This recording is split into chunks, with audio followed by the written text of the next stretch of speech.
Imagine standing before God on the last day, and you are confident, because you preached in His name. You cast out devils in His name. You did wonderful works in His name.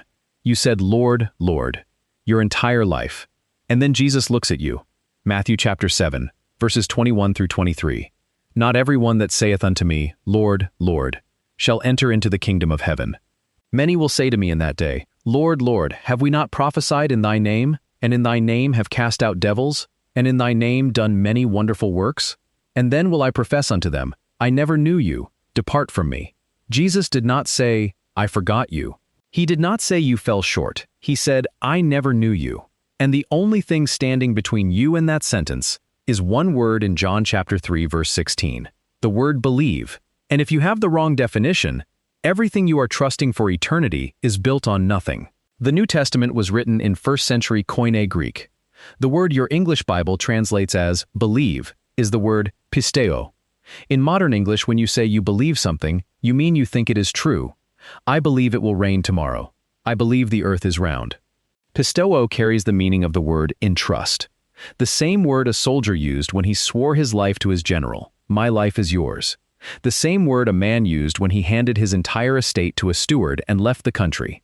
Everything I own is now in your hands. James chapter 2, verse 19. Thou believest that there is one God, thou doest well. The devils also believe, and tremble. The devils believe. They are not atheists. They have no intellectual doubts, and they are damned, which means God is not impressed by accurate theology. Which means pisteuō is something the devil does not have. It is something far more costly, far more total, far more dangerous. And in 2,000 years of church history, somewhere between that world and yours, pisteuō became believe. Entrust became agree. A covenant became a transaction, and nobody told you. The word pisteuō, believe, is written in what Greek scholars call the present active participle. It is not describing a one-time event that happened in the past. It is describing a continuous, ongoing action. That sounds like this. You believe once, God saves you. The deal is done. The pisteuō never stops. Philippians chapter 1 verse 6. Being confident of this very thing, that he which hath begun a good work in you will perform it until the day of Jesus Christ. And yet the New Testament never stops talking to people who are already saved. If a one-time prayer was all God required, why does the New Testament spend more time telling already saved people how to live than it spends telling unsaved people how to get saved?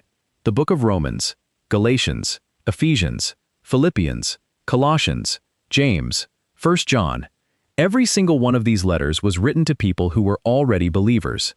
And every single one of them is full of instructions, commands, warnings, corrections.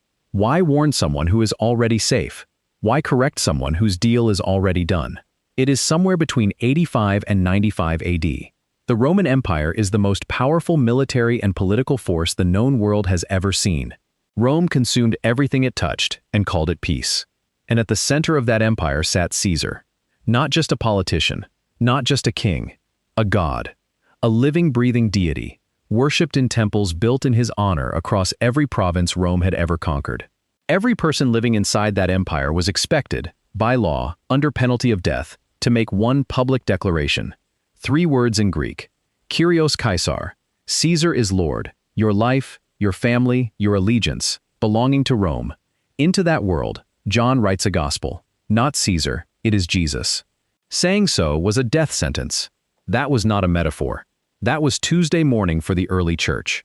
1 Corinthians chapter 12, verse 3.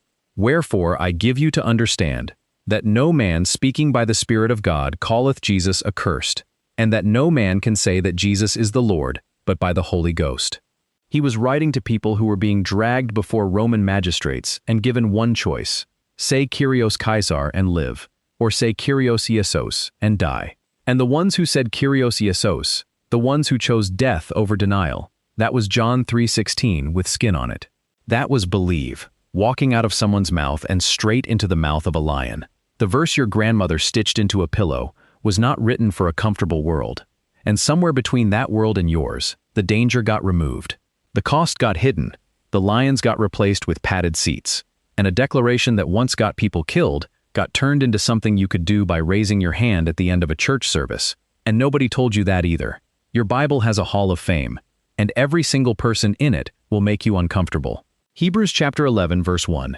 Now faith is the substance of things hoped for, the evidence of things not seen. That word substance in the Greek is hypostasis. It literally means the load-bearing foundation that something stands on. Not a feeling, a foundation. The kind that holds weight when everything else is falling. Now watch what that foundation looks like when it walks. Abraham. Hebrews chapter 11 verse 8. By faith Abraham, when he was called to go out into a place which he should after receive for an inheritance, obeyed. And he went out, not knowing whither he went. No map, no destination, no guarantee. His belief had legs before it had a map. That is pisteuō, Moses. Hebrews chapter 11 verses 24 through 25.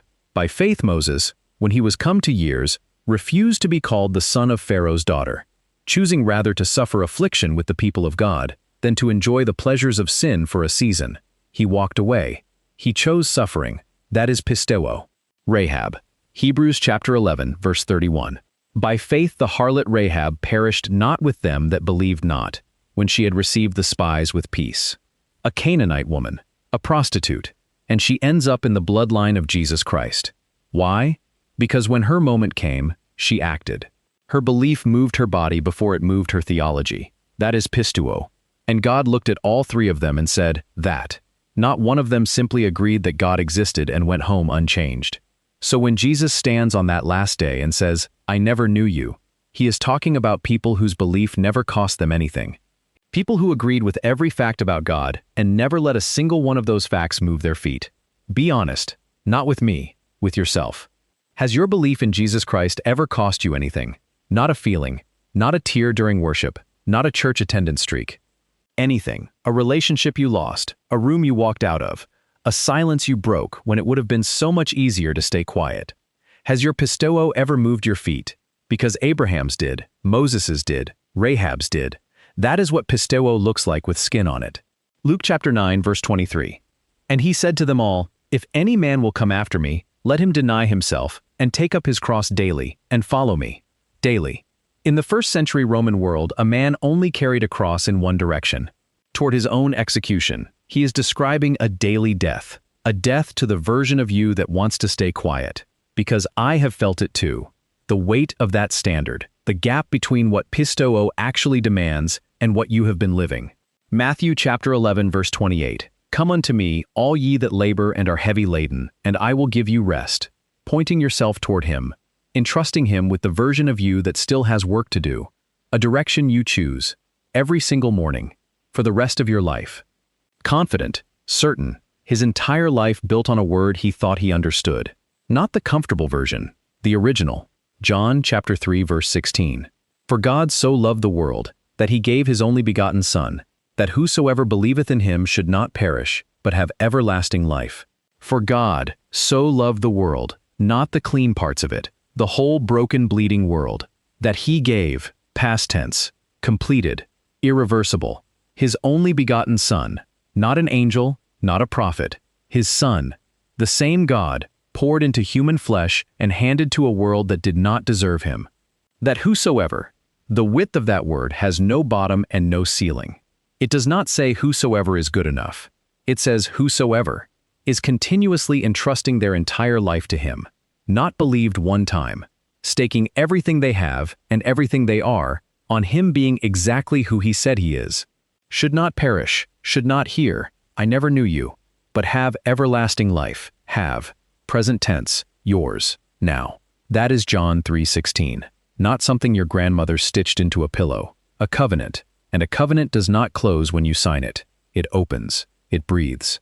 It demands your whole life. Anything less is just agreement. And agreement, as the devils in hell will tell you, is not enough. If someone who did not know you, who had never heard you call yourself a Christian, watched your life for 30 days, what would your pisteuō look like to them? Would they see someone entrusting their whole life to something invisible and costly? Or would they see someone who agreed with a set of facts and went home comfortable? Because that question is not condemnation. It is where pisteuō begins. And now you know that the devils have perfect theology and are still damned. You know that the early church said Kyrios Iesus in a world that answered that confession with lions. If this video showed you something in God's word that your church never showed you, share it. Not for my sake. Because the person you are thinking of right now, They are already in your head, and they need to hear this before that day comes. Send it to them, today, not tomorrow, today.